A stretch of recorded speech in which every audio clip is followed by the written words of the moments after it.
Que la bomba que se está hablando va a ser más política que económica. Digamos, con este esquema de en algún momento dolarizar y llegar al equilibrio fiscal cero, yo creo que esas son las dos cuestiones que Milei tiene en la cabeza y va a seguir avanzando, por más que por ahí no llega al equilibrio fiscal cero este año, pero ese va a ser la dirección y va a ser clara. Pero creo que lo de mañana tiene que ver con alguna cuestión política porque está muy trabado todo el diálogo con los gobernadores y en algún momento vas a necesitar mostrar un plan y tener cierto consenso. Iván Kachanowski es director de Economía de SEADE y economista asociado a la Fundación Libertad y Progreso. ¿Sos hijo de Cacha? Sobrino. ¿Sobrino? Sobrino. Mirá vos, bienvenido. ¿Cómo te va? Muy bien. ¿Todo bien? Todo muy bien. Pero viste, la grieta es de dos modelos, no hay vuelta, no hay un... la Argentina no puede hacer un... ¿no? Bueno, Argentina es bastante pendular en ese sentido, no solo en lo económico, ¿no? Digamos, desde el punto de vista político también, pero siempre que gobierna un gobierno más populista se va a un extremo y cuando se termina eso se va al otro extremo. Lo que está, el desafío extra que veo acá es, bueno, que aparte tenés mucha debilidad en el Congreso, ¿no? Entonces llevar a cabo decisiones, llevar a cabo reformas que el país necesita, tiene un desafío político en este contexto mayúsculo, mucho más grande del que tuvo Mauricio Macri en el 2015. Fíjate que no lo pueden resolver las coaliciones de gobierno. Porque si vos tenés coaliciones como tenés en Chile o como tenés en Uruguay, que tenés gente de distinta extracción política y que han logrado de alguna manera unificar 10 sistemas programáticos que le sirvan al país y se sostengan en el tiempo, pero acá no, acá vos podés tener gente del peronismo de derecha, gente de la izquierda y siempre es pendular la cosa, no hay manera, o podés tener progresistas adentro y no tenés manera de... Es que no, hay diferencias hasta en las condiciones más básicas institucionales, te diría, ¿no? Entonces, cuando las bases no estás de acuerdo, es muy difícil que entonces pueda haber un rumbo similar en la alternancia de poder, ¿no? Digamos, en las bases institucionales no coinciden. O las empresas tienen que ser públicas o las empresas tienen que ser privadas, ¿no? Y se va de un extremo al otro. Claro. Entonces, así se hace muy difícil poder marcar un camino unificado entre las diferentes opciones que hay en Argentina. ¿Y qué estás viendo en materia económica? ¿Estás viendo un sacrificio que va a tener su horizonte bueno o un sacrificio que no sabe para dónde va a arrancar? Arrancó con un sacrificio bastante duro, que yo creo que no es sostenible en el tiempo. Digamos, este resultado fiscal positivo que hubo fue por una licuación muy fuerte y que cayó muy fuerte en el sector privado, más que en el sector público, te diría.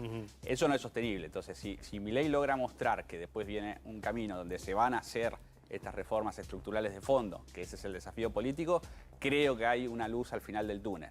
Ahora, seguir como estamos no lo veo muy viable y yo creo que él lo sabe, por eso tiene un desafío político más que económico primero. Es decir, vos no podés seguir haciendo ajustes fiscales licuando al sector público al sector privado. Eso lo podés hacer en la luna de miel los primeros 100 días, pero no da para hacerlo continuamente. Continuamente. ¿Se podría haber hecho de otra manera el ajuste? A ver, yo creo que si se hubiera negociado un poco más la ley ómnibus, si hubiera quedado algo de la ley ómnibus, hubiera tenido una victoria política, por más que haya quedado desarmada la ley ómnibus o bastante desguazada, vos mostrás cierta victoria en el Congreso, bueno, puedo pasar alguna ley. Ahora la sensación que quedó es que no, por eso él dice, bueno, yo no voy a estar en el Congreso, no voy a negociar con el Congreso. Pero me refiero a si estas medidas económicas de ajuste que está tomando el gobierno podrían haber sido reemplazadas por otras, que el ajuste no pase tanto por aumentos, sino que pase por algún otro lado. Y bueno, fíjate que cuando renunciaste al capítulo fiscal, básicamente renunciaste a incrementar tu recaudación para no ajustar tanto el gasto. Eso quedó afuera. Está bien, pero él puede manejarse sin el Congreso, como dijo, la economía sin el Congreso. No, de hecho, del plan original que publicó el Ministerio de Economía cuando asumió Caputo y dijo, bueno, vamos a hacer un equilibrio fiscal por ingresos y por gastos, toda la parte de impuestos depende del Congreso. Claro, todo. Todo lo que es jubilaciones y prestaciones sociales también. ¿Estabas explicándole a Martín? Eso mismo, digamos, que Sí. digamos, vos necesitas, podés hacerlo distinto, pero para eso necesitas consensos. O sea que con medidas fiscales o con reformas fiscales, el ajuste puede pasar por otro lado. Podría haberse repartido un poco más entre ingresos y gastos. Vos lo que tuviste en enero es que los ingresos se congelaron y destruiste el gasto.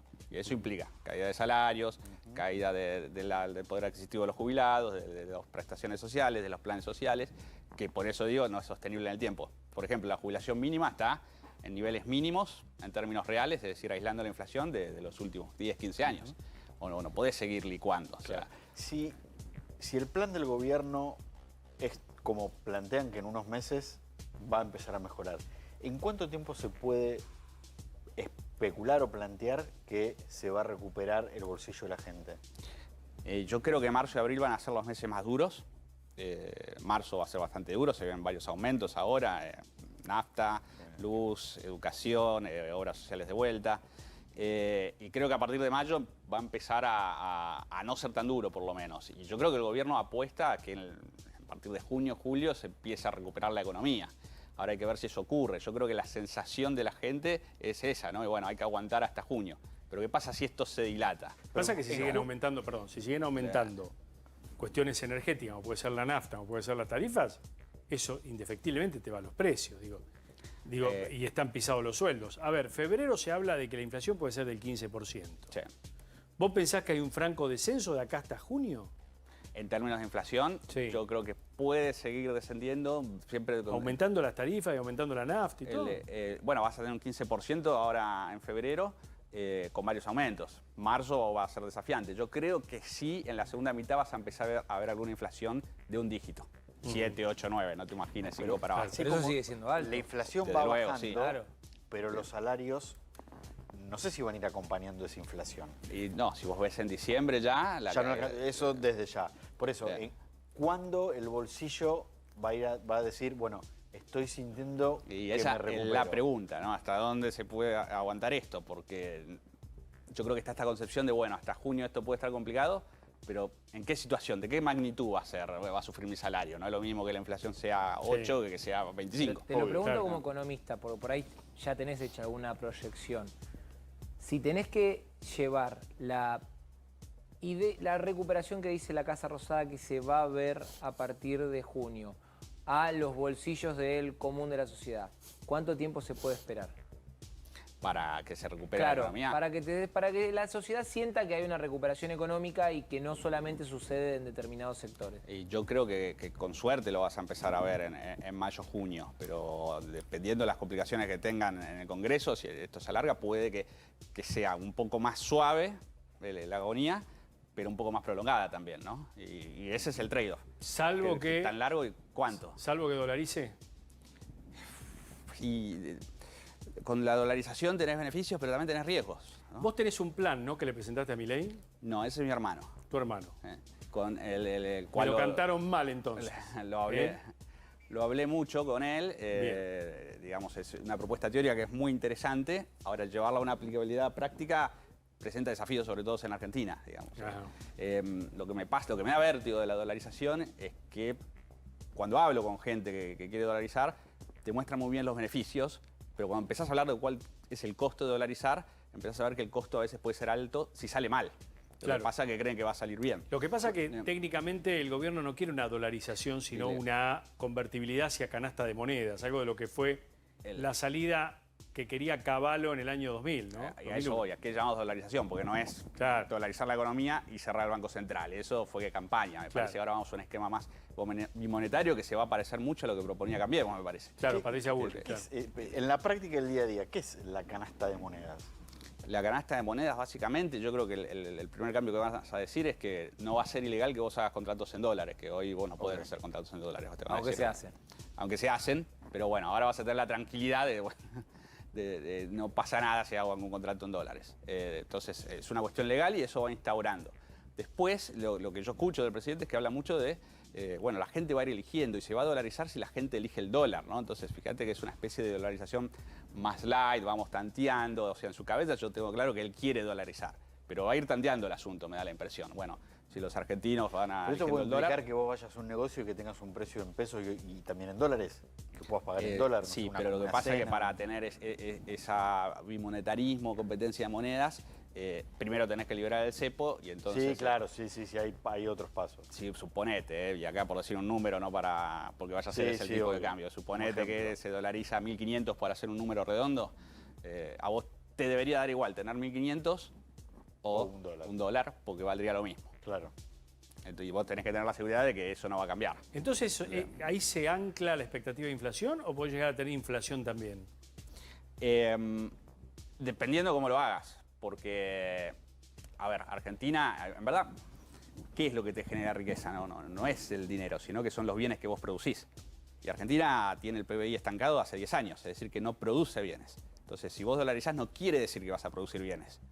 Con lo cual, si vos tenés como una especie de lluvia de dólares, que si no va a acompañar una producción, podés tener una inflación en dólares. O importás más. Claro, porque lo que tuvimos desde el comienzo del año es una inflación en dólares. Hay cosas que se fueron 4 veces más, 5 veces más. Digo, hay un tema de profecía autocumplida, de viveza criolla, qué sé yo, que es imparable cada vez que movés el dólar. Entonces, si vos el dólar lo anclás, lo tenés que anclar a la baja, porque si lo anclás a 1.500 vas a tener otra vez un colchoncito. Sí, Digo, 1.500 como ejemplo, ¿no? Claro, Digamos, pero, está bien, pero yo quiero que vos me entiendas la pregunta. Digo, ¿el problema inflacionario lo terminamos con una convertibilidad o con una dolarización o no lo terminamos? De vuelta, yo creo que depende cómo lo hagas. Es decir, porque básicamente depende después también de si la gente va a querer ir a buscar esos dólares o no y cuántos dólares efectivamente tenés. Pero no importa, porque yo si 1.500 pesos es $1,50. Si confías. Está bien, pero si hay una ley de convertibilidad que convierte los pesos en una canasta de moneda, vos sabés que esos pesos son convertibles a... Sí, El digitalmente. circulante ahora, puede ser, pasó en Perú. En Perú primero se dolarizaron y después el sol comenzó a correr también. Sí, en varios países, digamos, Y bueno. Panamá también, se usa el Balboa para transacciones chicas. Claro. El riesgo que le veo a Argentina es que, dada nuestro track record, ojo que la gente igual no quiere ir a buscar los dólares, porque por ahí no los tenés todavía. Es decir, las reservas netas siguen siendo negativas. ¿Cuánto necesitas en el central para hacer una convertibilidad? ¿Qué necesitas? ¿40.000 palos en las reservas? Y bueno, depende de vuelta si va a ser cerrar el Banco Central o eliminar los pasivos, ¿no? Los pasivos en pesos los están licuando, digamos. Olvídate de cerrar el Banco Central, algo más accesible por ahí. Tenés que terminar con los pasivos del Banco Central que los están licuando, pero también tenés un problema de la deuda en pesos. Porque tenés mucha deuda que tienen los bancos que pueden ejercer esos puts, que son como una base monetaria media, y esa deuda, si se dolariza o no. Y depende Claro. si dolarizas o no, vas a ir para un lado o para el otro, podés tener un escenario u otro. Esperame un poquito, Cacha, porque me dijeron que va a haber una sorpresa mañana noche. ¿Crees que esto se puede dar, que hay condiciones monetarias para un anuncio económico o todavía no? No, me parece que la bomba que se está hablando va a ser más política que económica. Digamos, con este esquema de en algún momento dolarizar y llegar al equilibrio fiscal cero, yo creo que esas son las dos cuestiones que Milei tiene en la cabeza y va a seguir avanzando, por más que por ahí no llega al equilibrio fiscal cero este año, pero ese va a ser la dirección y va a ser clara. Pero creo que lo de mañana tiene que ver con alguna cuestión política, porque está muy trabado todo el diálogo con los gobernadores y en algún momento vas a necesitar mostrar un plan y tener cierto consenso. ¿Está el país para una reforma laboral? Yo creo que si se negocia bien, sí, porque creo que hasta, no te digo todos los sindicatos, claramente no, pero muchos de ellos entienden que es necesaria. No lo van a llamar reforma laboral, lo van a llamar modernización laboral o algo distinto. Cambio de las condiciones de Pindonga, le van a decir una cosa así como para justificarlo. Exactamente, pero hay una cuestión básica que también ellos ganan dinero si crece la cantidad de trabajadores privados. Ajá. Y no está creciendo. Así como el PBI está estancado hace 10 años, el empleo privado también. Entonces, si vos, eso lo están viendo hace 10 años que está estancado, si vos lográs que haya más trabajadores privados, los sindicatos también ganan. Entonces, algunos empiezan a ver con buen ojo la reforma laboral, que no creo que se llame reforma laboral, buscarán otro nombre, pero pueden tener cierto apoyo, pero van a necesitar negociar. ¿Cómo está el nivel de empleo hoy y qué perspectivas hay para los próximos meses? Bueno, estás en recesión ahora, entonces el empleo está estancado, tenés que estar monitoreando muy bien que las empresas no cierren, que esta recesión no se vuelva crónica. ¿Pero eso está pasando eso? Todavía no vi yo, hay que ver los números, también se publican con cierto lag, pero lo que uno escucha es que, bueno, están preocupados con qué puede pasar en marzo-abril. Yo creo que marzo-abril va a ser en los meses de evaluación. Ahora, me parece que de alguna manera van a buscar la forma de que esto trate en mayo a empezar a alivianar. Y acá es donde necesitas dar estas señales claras. De si vos lográs eliminar el cepo, si empezás a ver que en mayo baja la inflación, ahí es cuando se ve la luz. Digamos, en Argentina, cuando tuviste las crisis grandes como el 89, 2001, siempre hubo una preparación del terreno antes de hacer los planes de estabilización. Milei no tuvo ese tiempo, lo está haciendo mientras gobierna y es estas medidas que estás viendo ahora. Bueno, hay que acomodar los precios relativos, hay que tratar de llegar al déficit, al superávit fiscal lo más rápido que se pueda. Entonces se está acomodando, esto es transitorio. Y después vendrá un plan, que ahí lo va a evaluar el mercado. El mercado hoy le gusta lo que propone Milei, pero no sabe cómo lo va a hacer, entonces está siendo evaluado. El mercado se puso en, vamos a ver qué propone. Bueno, falta que llegue esa propuesta. que viene después de este acomodamiento transitorio. Hoy se comentó durante todo el día de que podría haber un nuevo préstamo, un nuevo desembolso del Fondo Monetario que había quedado, creo, pendiente de la época de Macri, que sería para reforzar las reservas. ¿Esto qué significa en la práctica? Digo, ¿qué beneficio le da a todo este proceso de estabilización?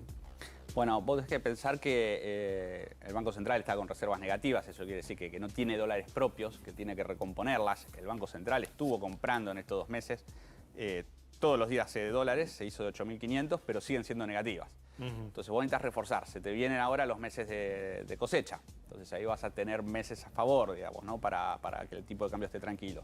Y hay que ver qué se negocia y cómo, pero me parece que la cuestión va un poco para tratar de lograr cierta fortaleza a la hora de intentar lograr una unificación cambiaria. Yo creo que claro, el objetivo final es que en es algún eso, momento entre junio y diciembre se logre esta la liberación del unificación cepo. cambiaria. Iván, gracias. Gracias a ustedes. Gracias por haber estado acá con nosotros. Iván Kachanowski.